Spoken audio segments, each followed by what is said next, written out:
Friends, the act, the intercourse is what creates the oneness.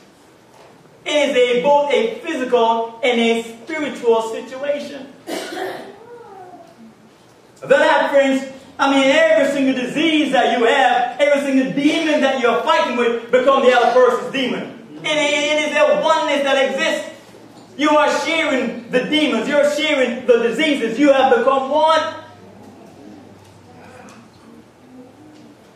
When you consider the word covenant, it's a very powerful and a very strong word. You drive around Georgia and you see these communities that say it is covenant protected.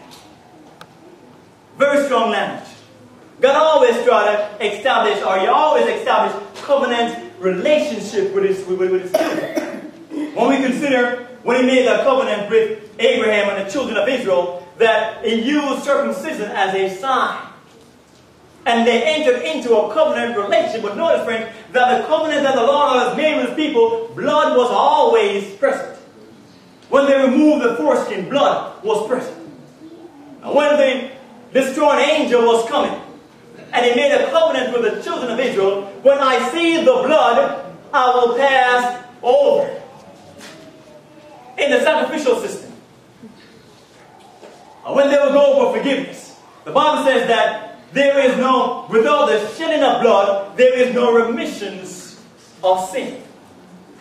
And many of us, as young women, are creating covenants with individuals that God has never sanctioned. You see, the only time that we need to start creating covenants is when you go to the altar and you say, for richer or for poor, in sickness or in health, until death do us part. Then the Lord expects that when you go and you consummate that marriage, and you have the intercourse with your husband for the first time, you have established a covenant relationship by blood. It is a strong bond that you are entering into, and the Lord expects that you should create that bond only once with one individual. Yes, we're running around. Many of us young ladies are treating our virginity like it's some type of disease that we need to get rid of it. Not so. No, ye not that he that is joined to a harlot is one body. And we're trying to bring a harlot into the relationship with Christ. And you're not going to stand for that. There's no way. Once you step outside and enter into the relationship, you're no longer with the Lord. The Bible says he that sinneth is of the devil. That's Bible. We're told by Joe Cruz in the book The Power for Positive Knowing. What is the explanation for such passive acceptance of the present moral mess in our society by church people?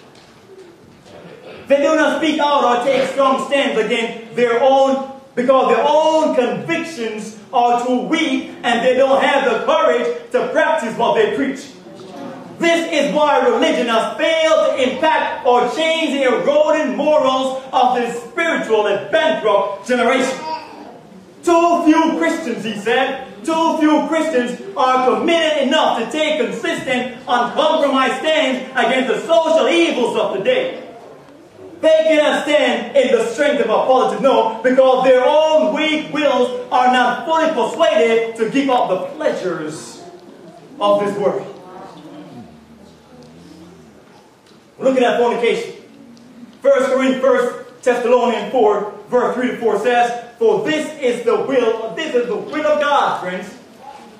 You want to know what God's will is? This is it.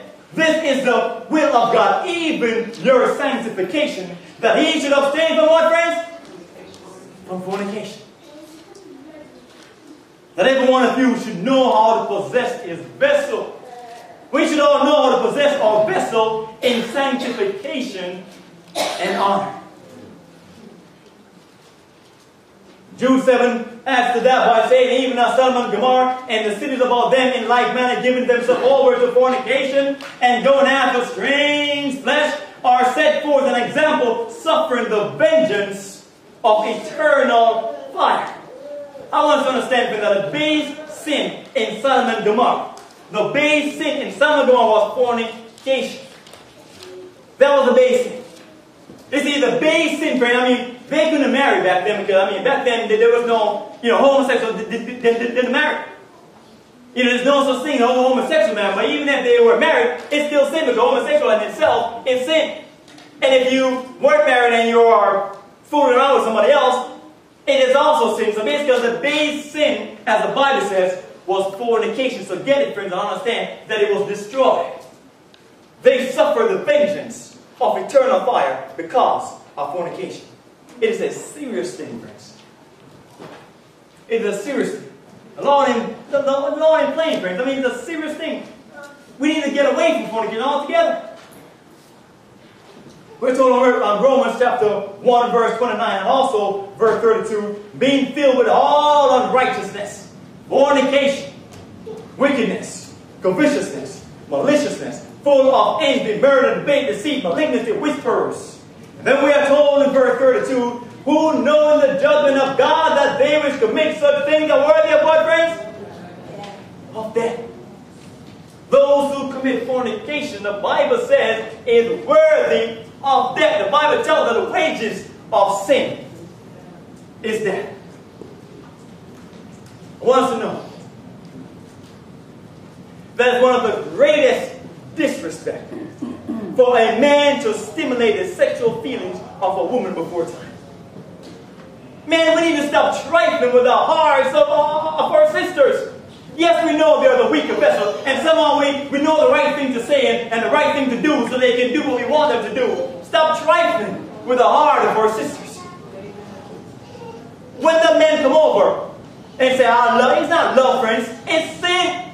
There's nothing pretty and cute about it. Nothing pretty and cute about it, friends. There should be, God hasn't called us as men.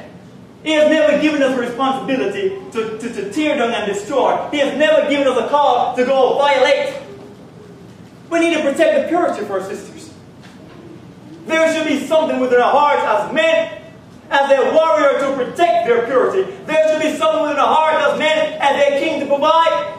There should be something within our hearts as men, as a mentor to teach, and as a friend to connect. This world has told us wrong. We as young men, as we were growing up, and we have become product of this society. And we believe that in order to be a guy, we need to run around and fool around. We need to get some stripes on our shoulders. And you're not a man if you're not doing it. And you need to prove that you're not gay or something. And this world is messed up. We don't know who we are. We don't know who we are, friends. That's why we run around and act like any and everybody else. Because we truly don't know who we are. We have a higher calling upon our lives. God didn't give you that call to go violate and tear down and destroy. And I want us to know, friend, that this is not a problem of the youth. This is a people problem. It's even worse when we do it as adults. Because now we start destroying homes, and eventually the divorce take place, and then the home is separated, and these little young ones suffer as a result. They grew up with abandonment issues. And they're always wondering why the mommy and daddy didn't want me. And they grew up looking for love in all the wrong places. They always want someone to accept them for who they are and to love them. So don't think it's a problem of the youth. This is a people problem. And when we do it, it seems to be even worse. Jesus is speaking to somebody today, friends. We need to flee this thing. I remember a preacher came to the church I was going to. And I had one foot in the world and one foot in the church. And I was messing up in church. And that man came and he had a redemptive love in his heart for the members. He was my Nathan. You see, David would have never changed if Nathan didn't come around. And the man came and he preached with power and he told me about my sins. And I didn't want to hear the verse, but I love him now. I love him so much. I'm so glad that man came because I never brought it out. I would have been still doing the same thing. But he came and he told me about my sins.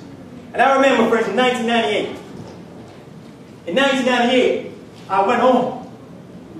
And I remember, friends, I laid down on that cold tile floor and I wept bitterly for over an hour and a half, the rain, Lord have mercy upon my soul.